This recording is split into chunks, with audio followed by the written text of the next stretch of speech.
नमस्कार, आप देख रहे हैं बिस्तक। मैं और रजत देवगन। आज हफ्ते के दूसरे कारोबारी सत्र में भी बाजार फंसा रहा। वीकली एक्सपायरी का भी बहाना था। निफ्टी एक रेंज में ट्रेड करता हुआ नजर आया और अंतर्राष्ट्रीय संकेतों में अमेरिकन मार्केट्स हल्की गिरावट के साथ बंद हुए थे।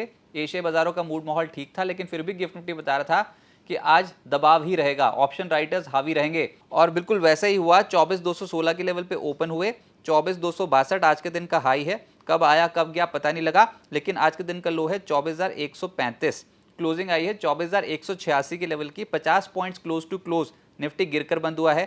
निफ्टी बैंक 57,835 के लेवल पे बंद हो गया 109 अंक गवाकर, और सेंसेक्स 77,470 के लेवल पे बंद हो गया 238 अंकों की गिरावट के साथ। चार्ट्स के जरिए समझिए आप। पहले इंट्राडे चार्ट जिसमें फिसल पट्टी दिखाई दी, शुरुआती सत्र कमजोर गया, उसके बाद एक रेंज में फंस के रह गए और ये साफ तौर पे एक्सपायरी प्ले हुई है मार्केट में। आज ऑप्शन राइटर्स यानी कि कॉल और पुट राइटर्स दोनों तरफ की पोजीशंस बना के बैठे हुए थे और बाजार को हिलने ही नहीं दिया।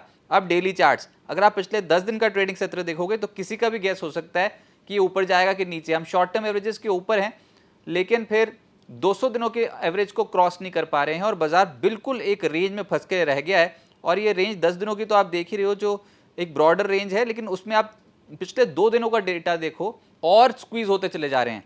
तो देखिए, ये शांति तो है बाजार में, लेकिन ये ज़्यादा समय तक टिकेगी नहीं। एक तरफा चाल बनेगी, ऊपर या फिर नीचे। और अभी बाजार सिर्फ और सिर्फ रिजल्ट सीजन पे रिएक्ट करेगा। कुछ स्टॉक्स पे तो मूव आना शुरू हो गया है, लेकिन जो दिग्गज कंपनियां हैं, निफ्टी की कंपनियां, उनमें हमने कोई अफलातून चाल देखी नहीं है। तो जो भी होगा, रिजल्ट सीजन के बाद ऐसा लग रहा है कि बाजार में कुछ बड़ी एक्टिविटी देखने को मिल सकती है और हो सकता है कि ये हफ्ता भी टाइम पास निकल जाए, अगले हफ्ते से शुरू हो मूव। लेकिन ये मूव आना लगभग तय है। बाजार बहुत ज्यादा स्क्वीज होता चला जा रहा है, रेंज स्क्वीज होती चली जा रही है। एडवांसेस निफ्टी के 33, गिरने वाले 17, और ब्रॉडर मार्केट्स पे 1,810 शेयर्स चढ़े हैं, उसके मुकाबले 1,504 शेयर्स गिरे हैं। निफ्टी गेनर्स में नजर आएगा आपको श्रीराम फाइनेंस 0.3% ऊपर, बजाज फिनसर्व 2% ऊपर, आयशर मोटर्स, अल्ट्राटेक और एचसीएल टेक जैसे शेयर्स 1.5% से 0.2% चढ़ गए। निफ्टी लूजर्स में आज प्रॉब्लम थी। ये जो आप नाम देख रहे हो, ये सारे दिग्गज हैं, अपने अपने क्षेत्र की बड़ी कंपनियां। एचडीएफसी बैंक 2% नीचे, इन्फोसिस टीसीएस 1.5% नीचे, एसबीआई का स्टॉक 1.5% नीचे और रिलायंस इंडस्ट्रीज भी 1.5% नीचे। तो दबाव तो यहीं से आया। बताओ, इतनी गिरावट के बाद भी बाजार में निफ्टी में सिर्फ 50 अंकों की गिरावट है, ये हैरान करने वाली बात है। एफएनओ गेनर्स में नतीजों का इंपैक्ट था। टीवीएस मोटर दौड़ गया एकदम से 6%, मन्नापुरम लगभग 4% ऊपर, मुथूट फाइनेंस, श्रीराम फाइनेंस जैसे स्टॉक 2.5% से 3% चढ़े और इंडसइंड बैंक भी 2.5% चढ़ गया। एफएनओ लूजर्स में वारी एनर्जीज और प्रीमियर एनर्जीज दोनों ही स्टॉक्स 4% गिरे हैं। फिर पेटीएम का स्टॉक 0.4% गिर गया। नतीजे तो इसको ठीक आए थे, लेकिन जो बोनस इश्यू की खबर थी कि इस बोर्ड बैठक में बोनस इश्यू पे विचार हो सकता है, खबर का खंडन हो गया। बोनस इश्यू पे कोई विचार हुआ ही नहीं। पेटीएम का स्टॉक आज गिर गया। फिर डिक्सन और अंबर भी 3% से 3.5% गिर गए। मिड कैप गेनर्स में ब्लूस्टोन 19.5% ऊपर, बहुत ही धाकड़ चाल पकड़े हुए था। ये एक और था आज वेस्ट लाइफ फूड वर्ल्ड जो 10.5% चढ़ा है। फिर है एमएनएम फाइनेंशियल जिसमें 8.5% की तेजी आई, और गैब्रियल ये तो लगातार चढ़ रहा है और आज भी 0.7% ऊपर था। फ्लोरोकेम का स्टॉक भी 0.7% ऊपर था। ऐसी एक बैंकिंग में था करूर वैश्य बैंक, जहां पर बहुत ही धाकड़ चाल बनती हुई नजर आई। मिड कैप लूजर्स में आदित्य बिरला सन लाइफ एएमसी नतीजों के बाद 7% क्रैश हो गया। किर्लोस्कर न्यूमेटिक 6.5% गिरा है। रिलैक्सो, एजिस लॉजिस्टिक्स और ट्रांसफॉर्मर्स एंड रेक्टिफायर्स 5% से 5.5% गिर गए। रियल एस्टेट स्टॉक्स में एक पुल बैक देखने को मिला। Prestige, Godrej properties, Anantraj, Lodha, Brigade, इन सब स्टॉक्स में तेजी थी और गोदरेज प्रॉपर्टीज और प्रेस्टीज 2% से 2.5% चढ़े। फिर ऑटोज को आज लीड कर रहे थे टू व्हीलर स्टॉक, जिसमें टीवीएस मोटर 5.5% ऊपर था और एक और था आयशर मोटर जो 0.2% ऊपर था। इसके अलावा एंसिलरी स्पेस में सोना, कॉमस्टार, मदरसन और एक्साइड जैसे स्टॉक 1.5% से 2.5% चढ़ गए। डिफेंस कुछ मूड ठीक हुआ है, बहुत ज्यादा दबाव पहले ही झेल चुके हैं। निचले स्रोत से हुई है खरीदारी। Data Pattern, Zentech, Garden Reach, HAL, MTAR tech 2% से 0.7% ऊपर। डेटा पैटर्न सबसे ज्यादा तेज चला आज। मेटल स्टॉक्स में Hind Zinc, Hind Copper, Jindal Steel, Lloyds Metal और जेएसएल, इन स्टॉक्स में हल्की खरीदारी हुई। जो डिसअपॉइंट कर रहे थे वो थे सरकारी बैंक्स, कल चढ़े थे आज गिर गए। बैंक ऑफ बड़ौदा 2.5% नीचे, स्टेट बैंक ऑफ इंडिया 1.5% नीचे, कैनरा बैंक, इंडियन बैंक जैसे स्टॉक्स में भी दबाव आया। और आईटी स्टॉक्स की भी आज थोड़ी प्रॉफिट बुकिंग वाली ही सिनेरियो बनता हुआ नजर आ रहा था, जिसमें इन्फोसिस, टीसीएस, एम्फेसिस, विप्रो और कोफोर्ज 1% से 1.5% गिर गए।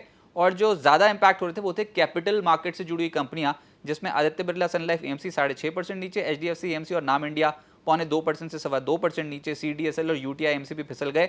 ऑयल एंड गैस शेयर्स में भी आज दबाव देखने को मिला। Aegis Logistics, Oil India, Adani Total Gas, MGL 1% से 4.5% नीचे, लेकिन रिलायंस इंडस्ट्रीज का शेयर बाजार पर दबाव डाल रहा था, ये भी आज 1.5% नीचे बंद हुआ है। अब आगे क्या होगा, यूएस और ईरान के बीच में टेंशन तो खत्म होने का नाम नहीं ले रही।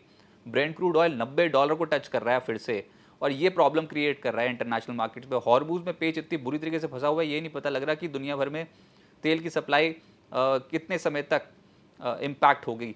और उसका असर ये हो रहा है कि इक्विटी मार्केट्स में ट्रेडर्स थोड़े नर्वस हो रहे हैं। जब जब क्रूड ऑयल ऊपर जाएगा इक्विटी मार्केट में, हमारे एटलीस्ट इक्विटी मार्केट पे उतनी ताकत नहीं है ट्रेडर्स की कि वो बड़ी पोजीशन बना लें। और इंस्टीट्यूशनल एक्टिविटी भी अभी रिजल्ट सीजन के दौरान कोई बहुत हैवी नहीं दिखाई देती। अब 217 से देखो, निफ्टी की रेंज है 24,135 से लेकर 24,266। इतनी छोटी सी रेंज में कामकाज हो रहा है। उछल कूद मचा के जिस लेवल पे ओपन होते हैं उसी लेवल पे बंद होने की कोशिश करते हैं।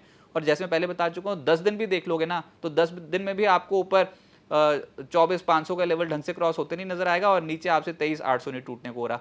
तो इस तरीके की मार्केट है। मार्केट में पेच फंसा हुआ है बहुत बुरी तरीके से, और एक बड़े ट्रिगर का इंतजार है, किसी भी सेंस में आ सकता है। जैसे कि अभी अर्निंग सीजन गुजरता चला जा रहा है, बाजार सरेंडर नहीं कर रहा, और एकाएक से अगर इंस्टीट्यूशंस को लगा नहीं या वैल्यूएशन कंफर्ट जोन में है, खरीदारी करनी चाहिए, रिजल्ट सीजन ठीक निकल रहा है, तो फिर तेजी बन सकती है।